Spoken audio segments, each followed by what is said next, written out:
Hey, welcome to another episode of The Bitter Upper Lip. My name is Tyler, and today we're going to look at our first collaboration beer. What we're going to be reviewing today is Vibrant Potion. This is a collaboration sour from Dogfish Head out of Milton, Delaware, and Rodenbach Brewery out of Belgium. So, this is a pretty interesting beer. When I was looking into it, it's literally a combination of two different sours. So, Rodenbach, if you're not aware, are very, very well known for creating world class Flemish red style sour beers. They've been doing it now for well over 150 years. But what they did is they created what's called a Foder style sour. They aged it for 2 years inside oak tanks that they're very well known for, and imparts a bit of a nice woody taste on a lot of their beers.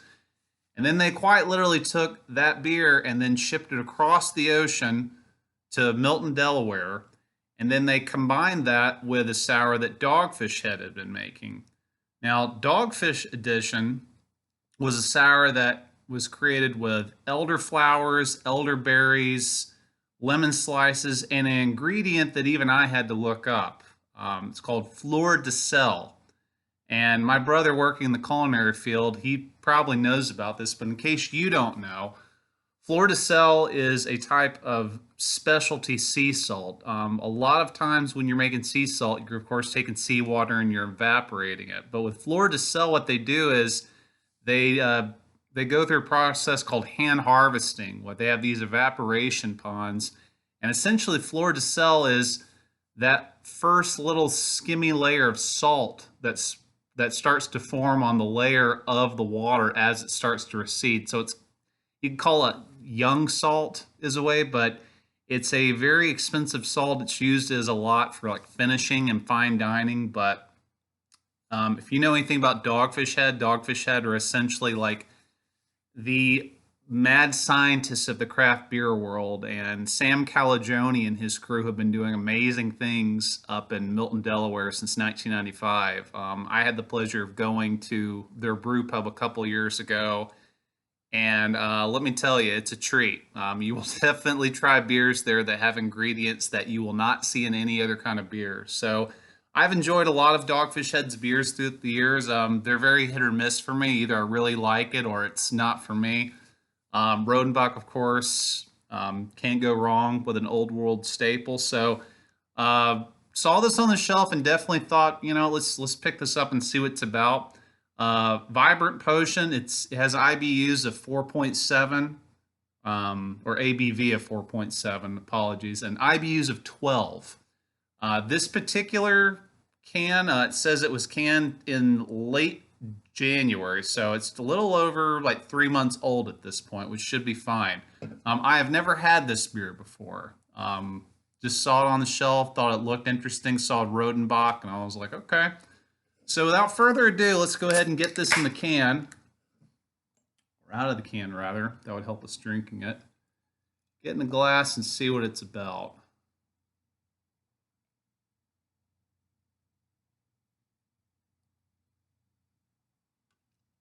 Got any stuff there?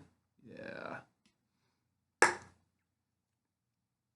All right, so you can see I've got some natural light here and then of course artificial light, but it's a very deep ruby pink violet color. It literally looks like a fizzy berry I'm holding in my hand. Um, Head is very nice tight bubbles on it. The head, I believe it or not, actually has a bit of a pinkish tan hue to it, not white whatsoever. This definitely looks Belgian in its character in terms of the head color. Head's starting to dissipate a bit. Bringing it up to the light now, it almost takes on a deeper kind of amber hue to it, like a deep crimson. It looks juicy, very much so. All right, so let's get a whiff on this.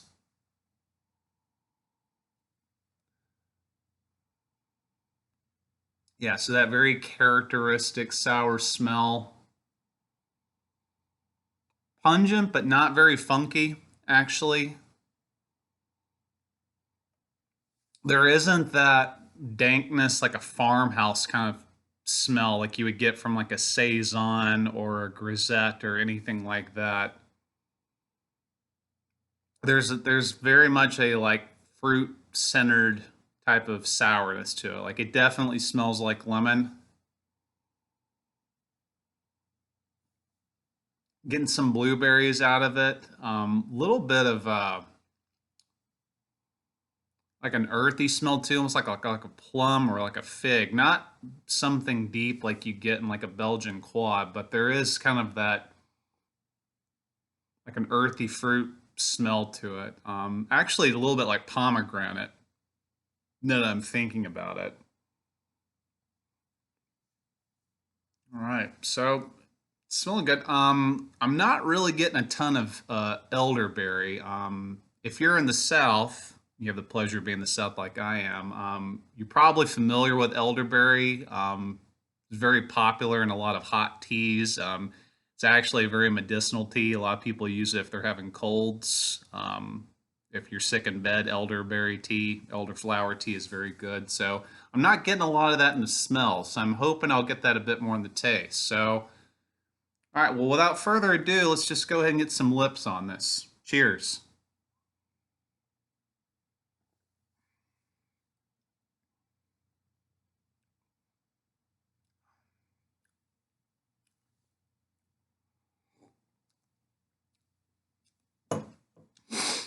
So, yeah, right from the get go, tip of the tongue, you get that very sharp acidity that you would expect from a sour. And then the first flavor after I actually got was lemon, almost like an unsweetened lemonade was what the flavor I got off of it.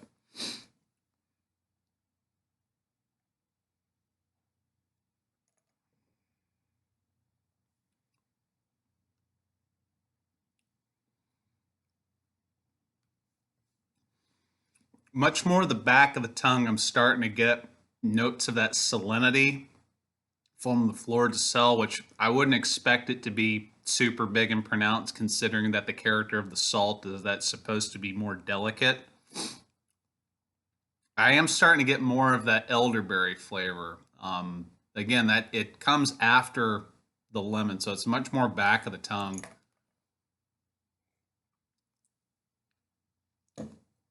But it's got that very much like what I call like a dark berry flavor. So it's not like a cherry or like a raspberry or anything like that. It's like a blackberry, a blueberry, um,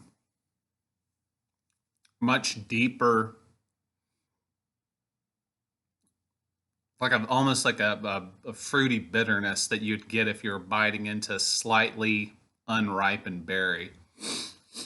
It's very refreshing. A little bit of a lingering finish, which again is coming from a little bit kind of salinity taste and some of that berry note, but it dissipates rather quickly after that. Right now, I'm not really tasting anything in my mouth. It's not lingering at all.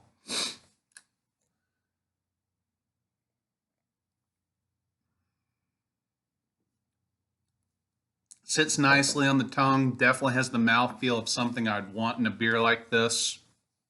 Very refreshing.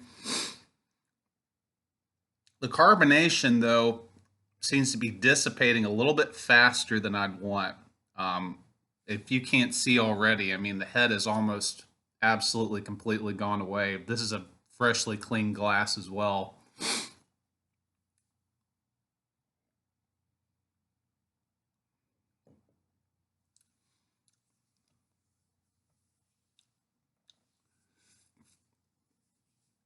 Yeah, it has a nice jammy flavor to it, but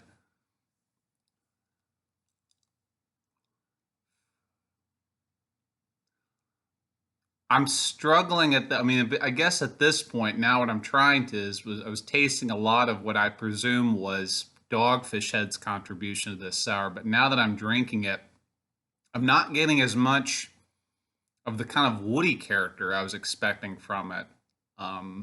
From I guess like Rodenbach's contribution to it. I wasn't expecting it to taste barrel aged per se, but I'm not really getting. any of that character on the tongue with this, at least for me. Um,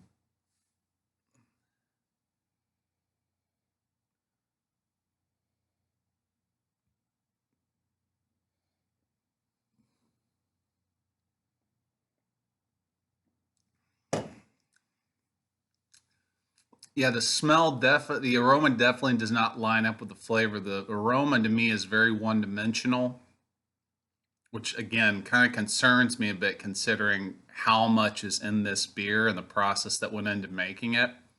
The taste is a little bit better. I'm gonna be honest, guys. It's not a bad beer, but it's not blowing my socks off or anything.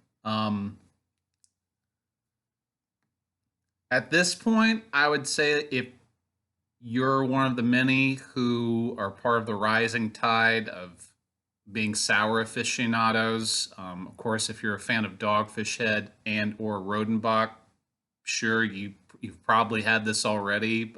If you haven't, knock yourself out.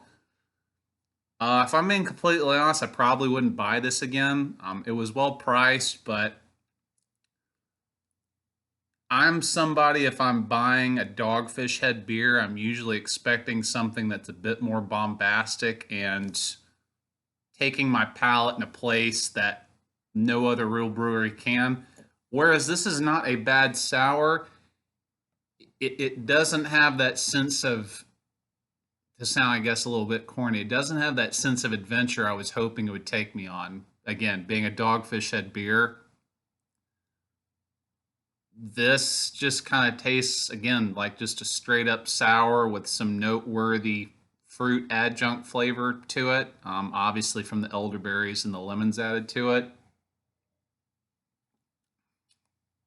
Yeah, but I'm not really getting any kind of the woody character or the barrel aged flavor that I was hoping to get at least a little bit out of. So I can't really say I would recommend this. I've had far many better sours, and definitely sours that incorporated fruits and salts in different ways that were much more pronounced. So this one's falling a bit flat for me. Again, if you're a huge fan of Dogfish Head or Rodenbach, you're probably going to try this regardless. But personally speaking, I don't see myself buying this ever again. I'll finish this. It's not a drain pour by any stretch of the word, but this is a bit disappointing now that I'm sipping on it, starting to warm up. Yeah, it's the smell really hasn't changed whatsoever to me, even though it's warmed up. It still just kind of has a straight. It just smells like a sour. The smell does not at all tell what the box and the labeling and everything else is said on the beer. So that's about all I got on this, folks. So as usual, like if you had this beer, please leave me your thoughts and comments in the section below. If you like what you saw, consider dropping me a like and even possibly describing more beer reviews to come. So until next time, ladies and gentlemen, be sure to keep your mind sharp, your heart clean, and your upper lip bitter. We'll see you next time.